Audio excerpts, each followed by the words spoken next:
Hello everyone, welcome back to Insight 201. Today we are going to talk about theories of language development. This is kind of a very interesting topic because we have a lot of questions on language development. However, we do not have answers yet. Yeah, we don't know the truth. We have some theories making some assumptions on how languages are learned, but we do not have an answer. We do not have a way to tell which theory is the true, correct theory yet. Okay? So we are going to talk about three pairs of extremes in today's lecture. The first one is behaviorism versus cognitivism. Okay, so this would be two extreme theories on language development. Okay, we can begin with behaviorism.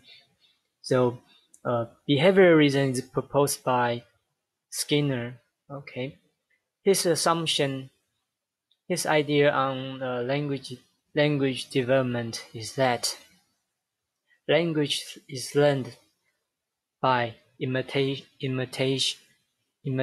and reward, also known as stimulus and response. So stimulus would be the reward, response would be the action a person did.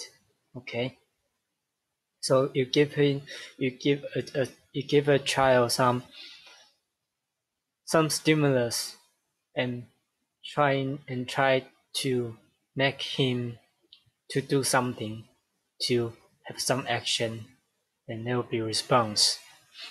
In his idea, language development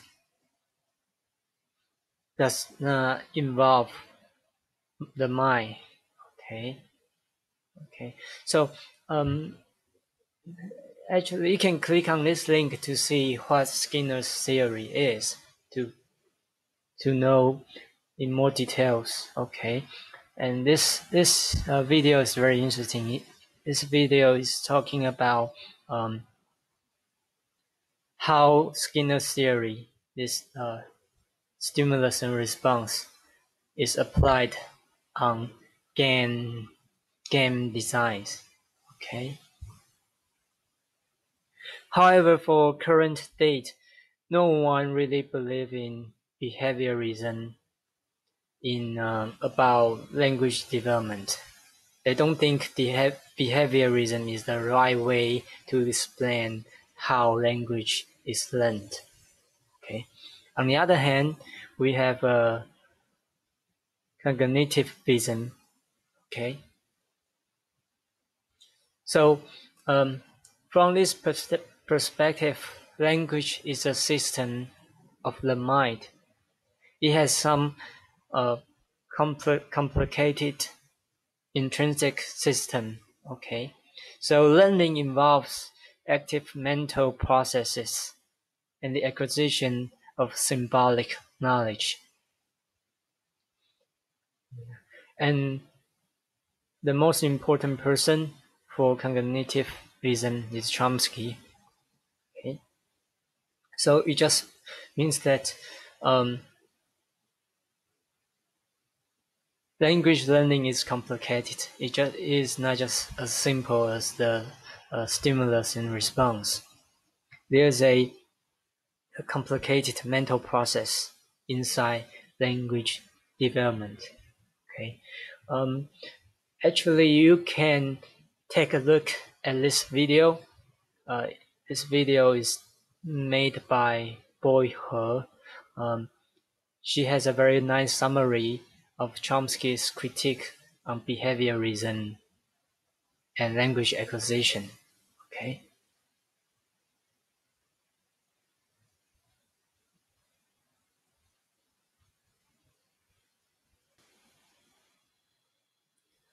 Okay, now let's take a look at the second pair of the two extremes, nature versus nurture. This is always a topic for language development. So, is human language innate? It is not 100% innate. It is not 0% innate. So actually, most of theory are proposed that language would be between nature and nurture. Okay. So nature. Okay.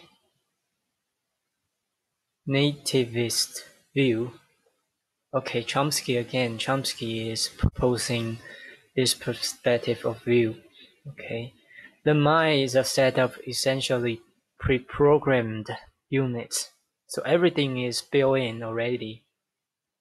So it only needs the most modest environmental stimuli. Yeah, we talk about this at the very beginning of this course. This is the universal grammar concept. Okay. So everything is built in already. Children just need to have some input, then they can figure out how the language is used. Okay. You can watch this BCC video, which is a very good summary on Chomsky's view on language acquisition. Okay. Now we can talk about nurture. So Piaget is proposing this perspective of view. The child uses inborn mental equipment to construct language, but this process heavily depends on information provided by the environment. So this point of view distinguishes itself from nature in that the learning process heavily depends on the information provided by the environment. So the input is a very important part. This position places greater burden of language acquisition on children's language learning experience. It's focused on experience than nativists do. Okay.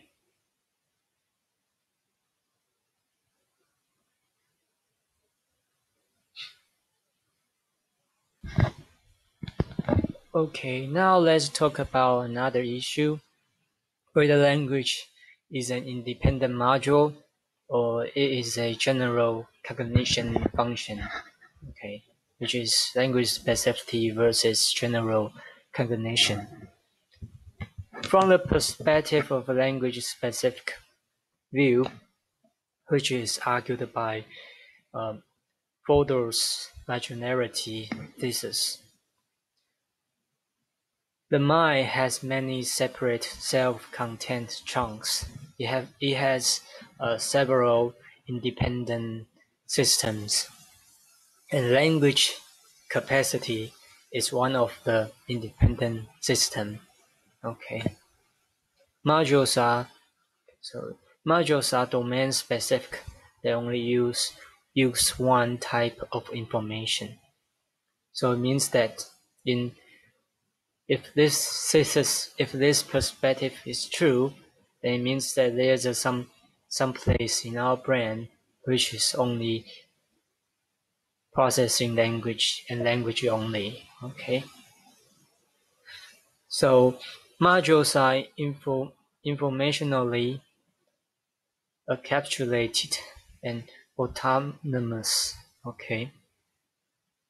The mechanisms for language development are specific to language and are not used for any other activity. Okay. So language learning does not rely on general cognitive mechanisms. In other words, language is special. So actually Chomsky's universal grammar is also under this view. Okay. On the other hand, we have the general cognition perspective. Okay.